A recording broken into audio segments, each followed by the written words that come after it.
अस्सलाम वालेकुम students, chemistry 9th में आज हमारा लेक्चर नंबर 16 है और चैप्टर नंबर 4 हम डिस्कस कर रहे हैं। तो आज हमारा जो टॉपिक है वो है सिंगल कोवलेंट बॉन्ड। पिछले लेक्चर में हमने कोवलेंट बॉन्ड डिस्कस किया था। अब हम टाइप्स उसके डिस्कस करेंगे, single covalent bond, double covalent bond और ट्रिपल कोवलेंट बॉन्ड। तो सबसे पहले हम ये देखते हैं कि सिंगल कोवलेंट बॉन्ड क्या होता है। तो कोवलेंट बॉन्ड तो हमें पता है कि ऐसे बॉन्ड को कहते हैं जो दो एटम्स के दरमियान इलेक्ट्रॉन की शेयरिंग से बनता है। अब देखें कि हमारे पास सिंगल कोवलेंट बॉन्ड क्या होता है। Is formed by mutual sharing of single pair of electron, कि जो इलेक्ट्रॉन के एक ही पेयर, एक ही जोड़े की वजह से जो हमारे पास बॉन्ड बनता है कोवलेंट बॉन्ड, एक ही इलेक्ट्रॉन का पेयर, एक ही जो हमारे पास जोड़ा है वो शेयर होता है उस दो एटम्स के दरमियान।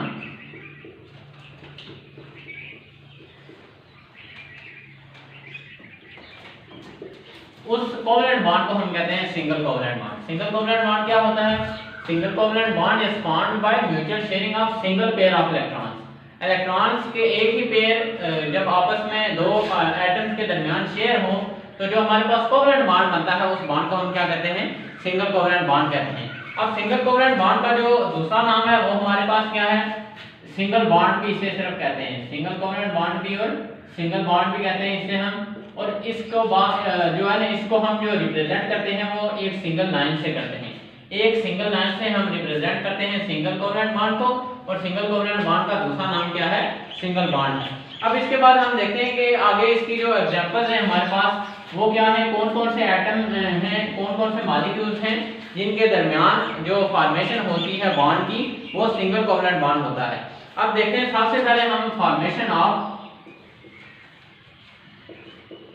ऑफ हाइड्रोजन मॉलिक्यूल, कि हाइड्रोजन का जो मॉलिक्यूल है H2 उसकी फॉर्मेशन में कैसे हमारे पास सिंगल कोवलेंट बॉन्ड बनता है।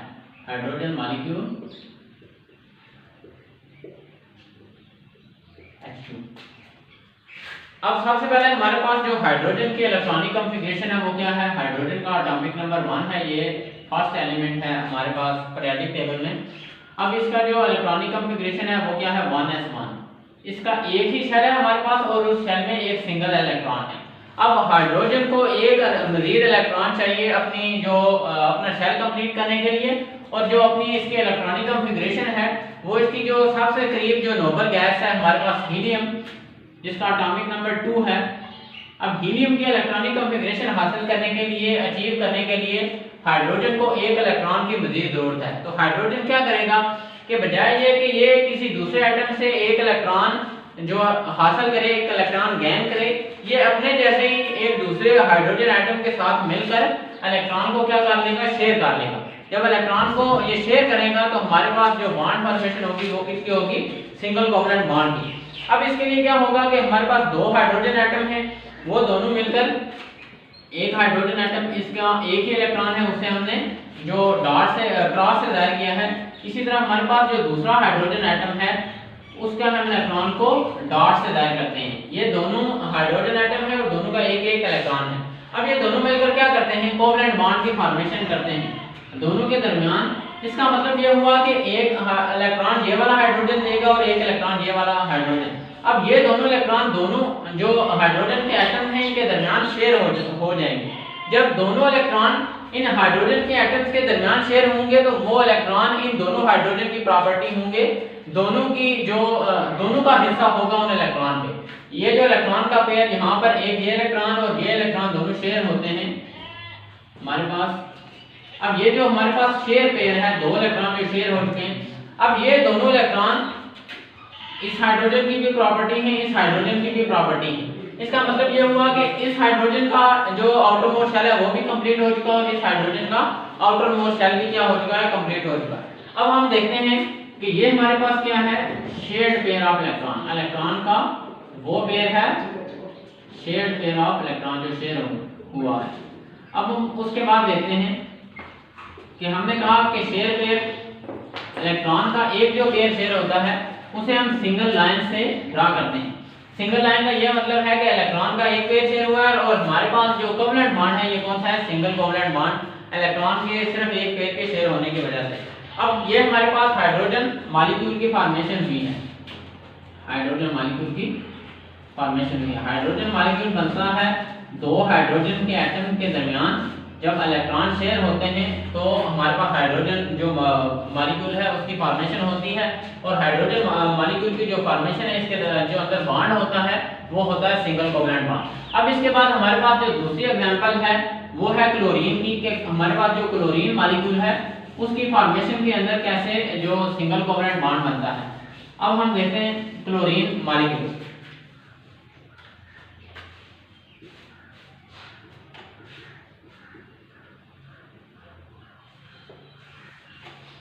Cl2 क्लोरीन, इसकी फॉर्मेशन के अंदर कैसे सिंगल कोवलेंट बॉन्ड बनता है। अब हमें क्लोरीन के बारे में जो अहम चीजें पता है वो ये है कि क्लोरीन क्या है, हैलोजन है, ग्रुप 17 के मेंबर है क्लोरीन जो गैस है, और ये क्या है, हैलोजन। हैलोजन हमने पहले पढ़ा था कि ऐसे एलिमेंट्स को कहते हैं जो दूसरे एलिमेंट के साथ मिलकर जो साल्ट बनाते हैं, साल्ट जो फॉर्मर होते हैं उन्हें हम क्या कहते हैं, हैलोजन कहते हैं, और ये मेंबर है ग्रुप 17 का, ग्रुप 17 का मेंबर है। अब उसके बाद जो हमारे पास क्लोरीन होती है इसकी हम इलेक्ट्रॉनिक कॉन्फ़िगरेशन ड्रा करते हैं। तो हमारे पास जो क्लोरीन के इलेक्ट्रॉनिक कॉन्फ़िगरेशन है इसका एटॉमिक नंबर 17 है, 1s2 2s2 2p6 3s2 और 3p5। अब ये हमारे पास जो क्लोरीन के इलेक्ट्रॉनिक कॉन्फ़िगरेशन है, ये इसका पहला शेल है सब शेल, तो इसके अंदर 2 इलेक्ट्रॉन है। इसी तरह ये हमारे पास इसका दूसरे शेल के अंदर 8 इलेक्ट्रॉन है, और इसी तरह ये लास्ट शेल के अंदर इसके 7 इलेक्ट्रॉन है। ये इसका बैलेंस शेल है जिसके अंदर 7 इलेक्ट्रॉन है, पहले के अंदर 2, दूसरे के अंदर 8 और तीसरे के अंदर 7 इलेक्ट्रॉन। अब इसका ये जो बैलेंस शेल है और ये जो बैलेंस सब शेल है, एक बात आपने याद रखनी है कि ये दोनों जो सब शेल हैं ये बैलेंस शेल के अंदर पाए जाते हैं। हम अभी बात कर रहे हैं ये इस बैलेंस सब शेल की। ये बैलेंस सब शेल कंप्लीट होने के लिए क्लोरीन को एक मजीद इलेक्ट्रॉन की जरूरत है, क्लोरीन के एटम को एक मजीद इलेक्ट्रॉन की जरूरत है अपना बैलेंस जो सब शेल है उसे कंप्लीट करने के लिए। अब इसके लिए क्या होगा कि दोनों जो 2 क्लोरीन के एटम जो आपस में रिएक्शन करेंगे और दोनों अपना एक इलेक्ट्रॉन देंगे बॉन्ड की फॉर्मेशन के लिए। अब उनकी बॉन्ड के अंदर बॉन्ड की फॉर्मेशन जो होगी उसे हम कैसे लिखेंगे वो हम देखते हैं कि हम जो एक क्लोरीन का एटम है उसके जो हमारे पास इलेक्ट्रॉन है उन्हें हम क्रॉस से जाहिर करते हैं, और इसी तरह हमारे पास जो दूसरा क्लोरीन का एटम है उसे हम जो जाहिर करेंगे वो करेंगे डॉट से।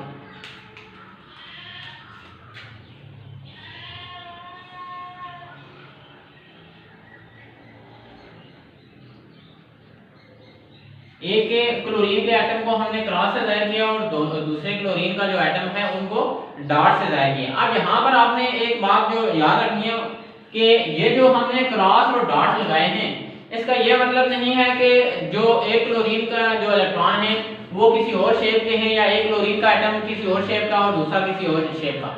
ये सिर्फ उन्होंने लिखा हुआ है कि यहाँ पर डिस्टिंक्शन के लिए, जो फर्क वाज़ेह करने के लिए दोनों क्लोरीन एटम के दरमियान सिर्फ इनको क्रॉस और डॉट से जाहिर किया गया है। एक को डॉट से और दूसरे को क्रॉस से सिर्फ इसलिए जाहिर किया गया है कि हमारे पास ये दोनों एक ही एलिमेंट के एटम हैं, इसलिए दोनों के दरमियान जो फर्क है वो वाज़ेह रहे। हमें पता चलता है कैसे एक क्लोरीन का जो एटम है वो इलेक्ट्रॉन है और दूसरा क्लोरीन का इलेक्ट्रॉन आपस में शेयर होकर बॉन्ड फॉर्मेशन करते हैं। इसलिए ये जो है ना आपने इस डाउट में नहीं पढ़ना कि ये दोनों इलेक्ट्रॉन जो हैं ये अलग अलग क्यों है, इनकी शेप अलग बिल्कुल नहीं है। हर जो एटम होता है उसके इलेक्ट्रॉन की शेप एक जैसी होती है, लेकिन यहाँ पर सिर्फ फर्क वाज़ेह करने के लिए इन दोनों को डॉट और क्रॉस से जाहिर किया गया है। अब हमारे पास इन दोनों के दरमियान जो बॉन्ड फॉर्मेशन होगी वो कैसे होगी कि ये वाला इलेक्ट्रॉन इस क्लोरीन का और इस क्लोरीन का ये वाला इलेक्ट्रॉन ये दोनों क्या हो जाएंगे, शेयर हो जाएंगे। हमारे पास जो पहली क्लोरीन है उसका ये क्रॉस ये वाला इलेक्ट्रॉन और इस क्लोरीन का ये वाला इलेक्ट्रॉन हमारे पास क्या होंगे, ये दोनों शेयर होंगे और दोनों के दरमियान जो बॉन्ड फॉर्मेशन होगी वो कोवलेंट बॉन्ड की होगी, सिंगल कोवलेंट बॉन्ड। अब देखें यहाँ पर दोनों क्लोरीन एटम के दरमियान एक इलेक्ट्रॉन का पेयर शेयर हुआ है। एक बात आपने जो यहाँ पर क्लियर करनी है वो ये कि इलेक्ट्रॉन का हमेशा पेयर शेयर होता है, एक सिंगल इलेक्ट्रॉन दो एटम्स के दरमियान शेयर नहीं हो सकता यहाँ पर कोवलेंट बॉन्ड में। अब ये हमारे पास क्या है, shared pair of electron, electron का वो पेयर जो शेयर हुआ है, शेयर्ड पेयर ऑफ इलेक्ट्रॉन। अब हम इसको दायर करेंगे किससे, Cl और Cl, सिंगल लाइन से हमने जो है इसको रिप्रेजेंट किया है। हमने पहले बताया कि हमारे पास जो क्लोरीन का जो कोई भी सिंगल बॉन्ड होता है, सिंगल कोवलेंट बॉन्ड, उसे हम सिंगल लाइन से रिप्रेजेंट करते हैं। अब देखिए हमारे पास जो क्लोरीन के ये दोनों एटम्स हैं, इनकी इलेक्ट्रॉनिक कॉन्फ़िगरेशन क्या थी, पहले शेल में 2 इलेक्ट्रॉन, दूसरे में 8 और बैलेंस शेल में 7 इलेक्ट्रॉन थे। इन्हें मजीद एक इलेक्ट्रॉन की जरूरत थी ताकि इन दोनों इनका जो आउटरमोस्ट शेल है वो कंप्लीट हो जाए, और ये इनकी जो करीबी जो नोबल गैस है जो हमारे पास क्या आती है, आर्गॉन, जिसका एटॉमिक नंबर क्या है, 18 है। 18 इलेक्ट्रॉन इन हाइड्रोजन में आ जाए। अब इन दोनों के दरमियान इलेक्ट्रॉन क्या हो चुके हैं, 18 हो चुके हैं। ये जो इलेक्ट्रॉन का पेयर शेयर हुआ है, इस इलेक्ट्रॉन के पेयर में इस क्लोरीन का भी हिस्सा है, इस क्लोरीन का भी हिस्सा है, दोनों बराबर की इसमें हिस्सादार हैं। तो इसलिए इन दोनों का जो आउटरमोस्ट शेल है वो क्या हो चुका है, कंप्लीट हो चुका है। अब यहाँ पर एक और जो आपने कंसेप्ट याद रखना है वो ये है कि हमारे पास देखें इलेक्ट्रॉन का एक पेयर शेयर हुआ है, इसको हम कहते हैं शेयर्ड पेयर ऑफ इलेक्ट्रॉन। इसको क्या कहते हैं, शेयर्ड पेयर ऑफ इलेक्ट्रॉन। तो यहाँ पर क्लोरीन का जो मॉलिक्यूल बना है इसमें single shared pair of electron है। इलेक्ट्रॉन का क्या है, एक ही पेयर है, सिंगल पेयर है। उसके बाद आपने याद रखना है कि यहाँ पर बैलेंस शेल में इसके अलावा भी इलेक्ट्रॉन के पेयर होते हैं जो शेयर नहीं होते। देखें यहाँ पर इस इलेक्ट्रॉन का, ये इलेक्ट्रॉन का पेयर शेयर नहीं हुआ, ये भी नहीं हुआ, और ये भी इलेक्ट्रॉन का पेयर शेयर नहीं हुआ। अब इसी तरह जो दूसरा एटम है, ये वाला इलेक्ट्रॉन का पेयर भी शेयर नहीं हुआ, ये वाला भी इलेक्ट्रॉन का पेयर शेयर नहीं हुआ। तो यहाँ पर हमारे पास दोनों एटम्स के दरमियान, दोनों एटम्स में 6 इलेक्ट्रॉन के पेयर हैं जो शेयर नहीं हुए, 6 इलेक्ट्रॉन के पेयर हैं जो शेयर नहीं हुए। तो इलेक्ट्रॉन के वो पेयर जो होते तो वैलेंस शेल में मौजूद हैं लेकिन वो शेयरिंग में हिस्सा नहीं लेते, दूसरे एटम्स के दरमियान वो इलेक्ट्रॉन जो शेयर नहीं होते, उन पेयर्स को हम कहते हैं लॉन पेयर। उन पेयर को हम क्या कहते हैं, लॉन पेयर कहते हैं। इलेक्ट्रॉन के वो पेयर जो वैलेंस शेल में तो मौजूद होते हैं लेकिन वो शेयर नहीं होते दूसरे एटम्स के दरमियान, उन्हें हम क्या कहते हैं, लॉन पेयर कहते हैं। और जो यहाँ पर क्लोरीन का जो मॉलिक्यूल बना है, इन दोनों एटम्स के दरमियान जो लॉन पेयर हैं वो कितने हैं, 1 2 3 4 5 6। हमारे पास 6 ऐसे पेयर हैं जिन्होंने बॉन्डिंग में हिस्सा नहीं लिया, जिन्होंने पेयर नहीं बनाया, इनको हम क्या कहते हैं, लॉन पेयर। और एक इलेक्ट्रॉन का वो पेयर जो शेयर हुआ है इसे हम कहते हैं शेयर्ड पेयर कहते हैं, या फिर इसका दूसरा नाम क्या है, बॉन्ड पेयर कहते हैं। इसे हम क्या कहते हैं, बॉन्ड पेयर कहते हैं। और हमने ये भी पढ़ा था कि हमारे पास जो कोवलेंट बॉन्ड होता है उसे हम इलेक्ट्रॉन पेयर बॉन्ड भी कहते हैं, कि यहाँ पर इलेक्ट्रॉन का पेयर शेयर होता है। तो आपने याद रखना है कि जिन इलेक्ट्रॉन का वो पेयर जिसने बॉन्डिंग में हिस्सा लिया उसे बॉन्ड पेयर कहते हैं, और बाकी वो सारे पेयर जो बॉन्डिंग में हिस्सा नहीं लेते, किसी भी मॉलिक्यूल में वो प्रेजेंट होते हैं, तो उन्हें हम कहते हैं लॉन पेयर। तो क्लोरीन के मॉलिक्यूल में 6 लॉन पेयर हैं और एक सिंगल बॉन्ड पेयर है। अब इसी तरह हमने जो इसकी फॉर्मेशन देखनी है, इनके स्ट्रक्चर ड्रा करके हमारे पास जो क्लोरीन का जो स्ट्रक्चर आता है,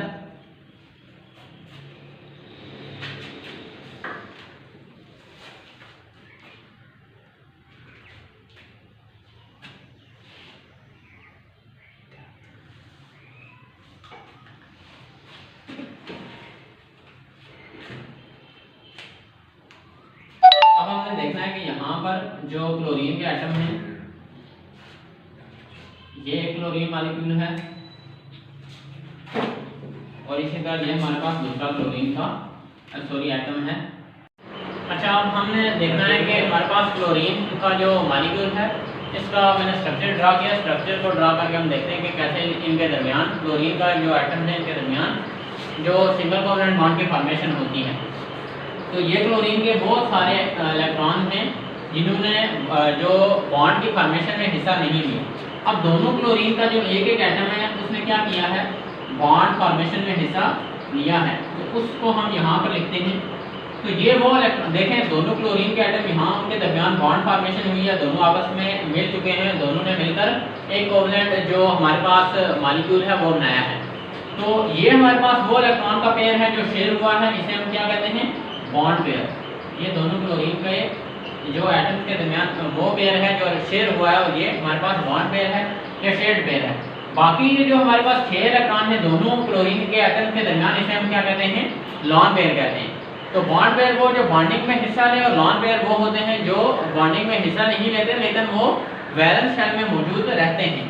तो यहाँ पर हमने ये देखा कि दोनों क्लोरीन एटम के दरमियान सिंगल कोवलेंट बॉन्ड की फॉर्मेशन हुई। तो सिंगल कोवलेंट बॉन्ड ऐसा बॉन्ड होता है जिसमें इलेक्ट्रॉन का एक ही पेयर शेयर होता है।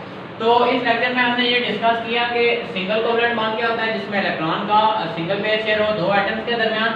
उसके बाद हमने पढ़ा फॉर्मेशन ऑफ हाइड्रोजन मॉलिक्यूल, कि कैसे हाइड्रोजन के दो एटम्स के दरमियान इलेक्ट्रॉन का एक पेयर शेयर होता है और हाइड्रोजन के दोनों एटम स्टेबल हो जाते हैं और उनकी इलेक्ट्रॉनिक कॉन्फ़िगरेशन नोबल गैसेस के इक्वल हो जाती है। और इसी तरह हमने ये देखा कि क्लोरीन का जो एक मॉलिक्यूल है उसके दरमियान क्लोरीन के दो एटम्स कैसे इलेक्ट्रॉन को शेयर करके अपनी जो कॉन्फ़िगरेशन है वो नोबल गैस जो आर्गन उसके इक्वल करते हैं। तो आज हमने ये सिंगल कोवलेंट बॉन्ड डिस्कस किया। इसकी इंशाल्लाह जो बाकी एग्जांपल्स हैं वो हम अगले लेक्चर में डिस्कस करेंगे। तब तक के लिए इजाज़त दीजिए। अल्लाह।